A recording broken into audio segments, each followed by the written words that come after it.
Hey, what's up, folks? This is Josh back here. It's another, it's that time of the week for another Royal Rumble review. Like I said, last week and the week before, every week up until Royal Rumble 2015, I will have a Royal Rumble review. Today we're doing Royal Rumble 91. It took place in Miami, Florida, at the Miami Arena on January 19th, 1991. The show opens up with the national anthem because of the Gulf War and stuff. Mean Gene then does the promo for the Royal Rumble. They always do before the show starts. They'll tell you everybody that's in the Royal Rumble. And then we open up with commentary. We go to Gorilla Monsoon and Roddy Piper. During this time, the Gulf War was going on.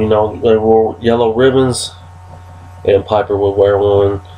Piper and Monsoon were a great tandem when they did commentary. Piper was really funny, and Gorilla Monsoon, was a legend commentator, man. But that's how the show opens up. Then we go to our first match of the night. We have the Orient Express versus the Rockers. Now, when you just hear that, when you hear Orient Express against the Rockers, you think, it ain't going to be no good. I know most of y'all probably fast forward it. But if you sit back like I did and watch this match, it was a damn good match to open up the show. It seemed like every year, except, we had seen the Rougeaus open up the last few years, but they usually open up the Royal Rumble early on back then with tag team matches. And this is one. I gave it 3 stars out of 5. It was really good. The Rockers went over on the Orient Express, but it was a pretty good match in my opinion. Then we go backstage to a Macho King promo. He's going nuts. He's talking to Sean Mooney, and then they cut back to Mean Gene, and he's talking to Sherry, and Sherry is talking about calls out the Ultimate Warrior. The Ultimate Warrior comes out. Sherry is trying to tell Warrior to give if Warrior beats Slaughter later on in the night for the title, to keep his title, he had to give Macho Man a shot at the belt. And Warrior told her no. Warrior leaves. Macho Man's in the back throwing shit. He comes up the ramp, gets on the little stage, and is going nuts. This was a really good build-up for the match at WrestleMania 7, the career-ending match between Macho Man and Warrior, one of Warrior's best matches, if not his best. But yeah, that's what would happen there, and it would be a great build-up for WrestleMania 7, as we would see other weird things happen later on in the night. Then we have another match. We had like 4 or 5 matches before the Royal Rumble match, actually, and I thought it was really good. They put a lot of talent on this card, and they put it together really well. Very, very good Royal Rumble. But let's get to the match. Barbarian versus Big Boss Man. I gave it 3 stars. Once again, if you hear Big Boss Man versus Barbarian, you're probably thinking it's just going to be not a very good match, but believe it or not, these guys put on a pretty good match. I gave it 3 stars. Big Boss Man goes over on the Barbarian. But it was still a very good match. Then we have a promo from Sergeant Slaughter and General Adnan, and they're talking about America. They're talking about how shocked everybody's going to be when Slaughter wins the belt from Warrior later on tonight. And then we actually go to that match, the WWF title, the challenger, Sergeant Slaughter, will versus the champion, the Ultimate Warrior. Now, Warrior helped won this belt 10 months earlier. Was it 10 months, 9 months, something like that? Earlier from Hogan. But he would fight Slaughter that would be the WWF title match. Champion Ultimate Warrior versus Slaughter. I give this match 3 stars. was a solid match with a lot of extras to it that made it even better. Like when Macho King and Sherry, come down to the ring. Um, Slaughter has the referee distracted, and then at that moment, Macho King picks up the scepter and crushes it over Warrior's head. It's one of the greatest Royal Rumble moments ever. I mean, it was really cool. Slaughter will win the belt and get even more heat. But I gave it 3 stars out of 5. Very good matches so far. I like the so far what I've seen on the show, and I like the build up for Warrior and Savage. It's really, really taken off already. Then we have our 4th match before the Royal Rumble. We have Koko B. Ware versus the Mountie. I think this match was just filler match to kill time. Probably a match that should have been a dark match because it wasn't very good at all. I gave it 2 stars. The Mountie would go over on Koko B. Ware, of course. I think everybody went over on Koko B. Ware, but he made a living doing that, if you know what I'm saying. But I gave it 2 stars as the Mountie went over. Like I said, I think this was just a match to, fill time or whatever, something of that nature. Then we go to a ton of the Royal Rumble in the year early in 1990. They did it again in 91. We have a Macho King promo. We have a Sergeant Slaughter promo talking about winning the title. A Jake the Snake Roberts promo. Earthquake, Valentine, Texas Tornado, Legion of Doom, Undertaker, Hacksaw Jim Duggan, the Model Rick Martel, British Bulldog, Mr. Perfect, and Tugboat. I'll talk about entering the Rumble. And then they cut back to Gorilla and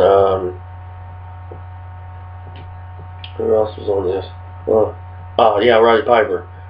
And they cut back, they talk a little bit more, and then they go to a Virgil and $1 Million Man promo. If you remember, this is the beginning of the end between these 2 guys.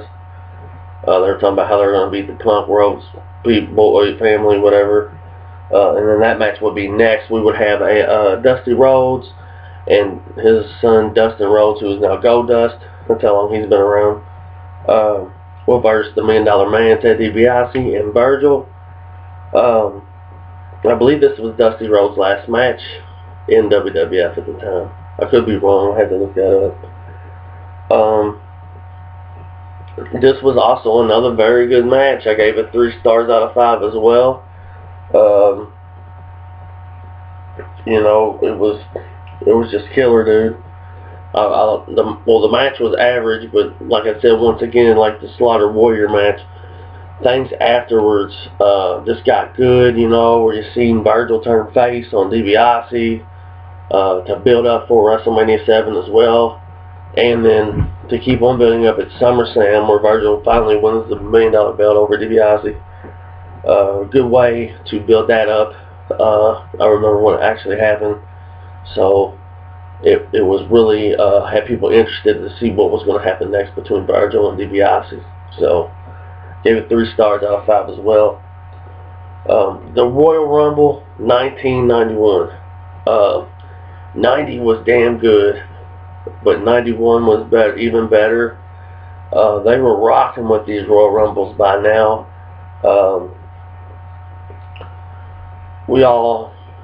I always go ahead and tell you the winner before I go through the list, but Hogan would win the Royal Rumble this year. He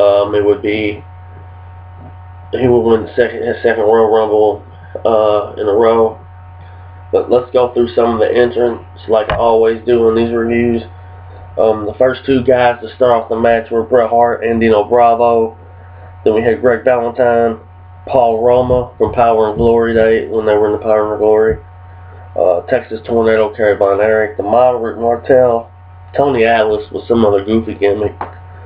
Butcher the Bushwhackers, Jake Roberts, Hercules, Tito Santana, Undertaker, Jimmy Snuka, British Bulldog. I believe it's British Bulldog's first Royal Rumble. I could be wrong. Smash and Demolition. This will be Smash. This will be the last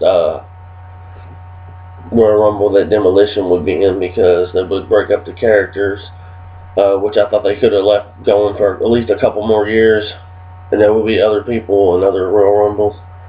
But we have Hawk from the Legion of Doom, a young Shane Douglas, number 18.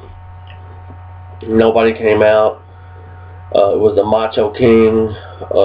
They tried to say that maybe Warrior drug him out of the building or something silly like. I don't remember really how it went down. But you didn't know that till number 30 came out, because there was a list of guys it could be. Then at 19 we have Animal from the Legion of Doom, Crush from Demolition, Hacksaw Jim Duggan, Earthquake, Mr. Perfect, Hulk Hogan, Haku, Anvil, Luke. Brian Knobbs of the Nasty Boys was in this, but Jerry Saggs wasn't. I don't know if Jerry Saggs was injured or what had happened there. The Warlord and Tugboat. Now, the last three guys in this match would be Hogan, Earthquake, and Brian Knobbs. They would try to team up on Hogan. Hogan would eliminate Knobbs, and then him and Earthquake went to battle, and he would win the Royal Rumble. You know, he was doing the real, like, the American gimmick back then, so we only knew that at WrestleMania 7 it was going to be him and Slaughter for the belt, and it's really the first time ever that somebody that won the Royal Rumble fought the champion at WrestleMania. That wasn't the stipulation back then. I believe it was 93 was the first time that ever happened. But kind of some interesting thoughts on that. Greg the Hammer Valentine was in this Royal Rumble for 45 minutes, and Rick the Model Martel was in there for 53 minutes. They really tore it down. Hell of a Royal Rumble. I even say it's better than 90. And I might shock you guys, but I'm going to give it 9.5 stars. I thought it was a killer pay-per-view, killer Royal Rumble. It just had everything you wanted. It had promos, man. We had 5 matches before the actual Royal Rumble, including the WWF title match. We had the breakup of the $1 Million Man and Virgil, and we had an awesome actual Royal Rumble match. But cool to see. And this has been your 1991 Royal Rumble review. Check back next week when I have 1992. Peace.